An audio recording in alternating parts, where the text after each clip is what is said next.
This segment is brought to you by Busamed Paardersvlei Private Hospital. Dr. Olivier, thank you for joining us on Living Your Best Life. Thank you very much for inviting me.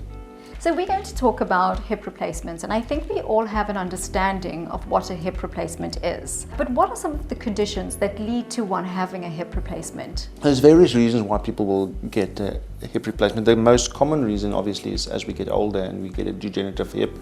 That's the most and the bulk of the patients we see that will eventually end up with a hip replacement. The others that will come to us are patients who either had a trauma, like they were involved in a motor vehicle accident, for instance, at a younger age, or at an older age, obviously. The other reasons is some patients are known with rheumatoid arthritis, for instance, and that sometimes also destroys the hip or the knee joint, and they have to be operated. And then you get other reasons, which is more scarce, like avascular necrosis of the femoral head, where there's a problem with the blood supply, and then that head collapse. So there's various reasons for this, depending on which age you present at. Hi, I'm Kobus Kutsia. I'm from Somerset West. I'm 38 years old, married for my sins, with 3 kids. My lifestyle was quite active. I trained and competed in 3 Ironman events in 2018. I took a month of training in July, and I started noticing pain. It was around about the 22nd of September of 2018. We were on holiday in Elkeralsmond, and my laity and I went for a morning run. I actually laughed at him because he fell with his bike, and I guess karma came back to bite me. 10 k's into the run, I felt quite a pain in my left shin. The first thing I noticed after the pain and after showering was have more beer, but it didn't help, and I came back, and my physio was a lady by the name of Karen Adam. She thought I had a labrum tear, which is quite a lot simpler than the issues it ended up being. And I was then referred to Dr. Olivier, who sent me for an MRI scan, which was done December of 2018, literally the day before I went on holiday. What he told me was quite a shocker. Apparently, I had developed a condition called avascular necrosis, which is bilateral and it affects both hips. He gave me the news that I need new hips. Was quite unexpected, and it was a shock, and we started making plans to have the procedure done. Okay, so let's talk about the procedure itself. Let's take it back a little bit and let's look at the advancements. So when we started doing hip replacements about 40 years ago, it was a very simple operation with a simple stem. I'll use as an example. So we had a stem that was put in with a metal head inside a cup. Over the years, things have evolved. We've changed now from some prostheses that gets fixed with a stem without cement, and others that get fixed with cement. We've got different options to fix the cup, with or without cement. So that means how you initially bond it to the body. And then over the last 10, 15 years, the most important thing was the bearing surface, which basically means how this head and the cup inside the sockets articulates. So we've got options available. We've got a metal that can go onto plastic.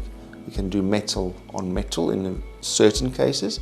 Some of them you can use ceramic on a ceramic. Some of them you can use ceramic on a plastic. So there's different materials we can use. And then you get also what changed over the last couple of years is the different approaches. Some surgeons use a posterior approach, some use an anterolateral approach, and then the buzzword at the moment, the anterior approach. And that basically is all about how you get into the hip joint. All of them have their pros and cons, and it depends on how comfortable the surgeon is with whichever approach he wants to use.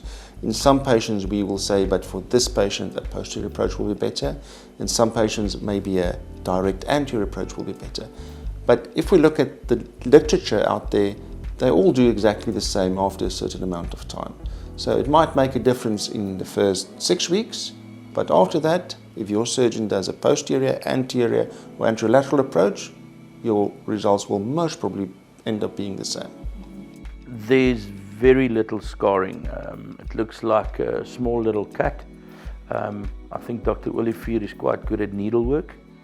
He did a very good job in sewing me back up, and in a few months' time there'll virtually be no scarring at all. My quality of life has not been affected.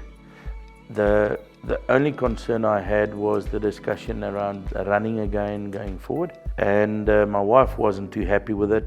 My GP wasn't too happy with it, but Dr. Olivier said he'll rather have me running, and he agrees. He said I can do what I want.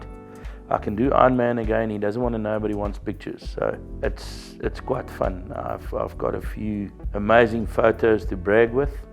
I get a lot of special attention at the airport.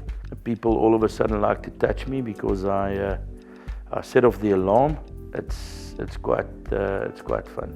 So once the hip replacement is done, what should the patient be aware of? Initially, obviously, there's the risk factors shortly after surgery, which is the main ones is the dislocation that I mentioned.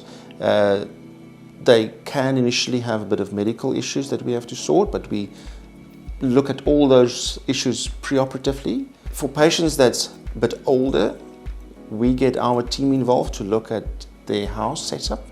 Are they living on the second floor with stairs? So we have to accommodate them to get up to their bedrooms, for instance, get down to the toilet if it's downstairs. All those things we have to look for to see that they are mobile, they can look after themselves. They're definitely allowed to do stairs without a problem. And then we just get them stronger. Usually, patients who come at the 6-week visit, they will tell you, I've never had pain after my surgery because the anesthetics has improved over the years. So except for the restrictions in the first 6 to 12 weeks, after that, you carry on with your life. Perfect. Well, thank you for joining us on Living Your Best Life. Thank you very much. Busamed Paarderbly Private Hospital offers more than exceptional clinical care by bringing our company values of accountability, friendliness, respect, integrity, and quality care to life. Busamed Paarderbly Private Hospital offers their patients and their visitors the ultimate Busamed experience. Premium care, personal touch.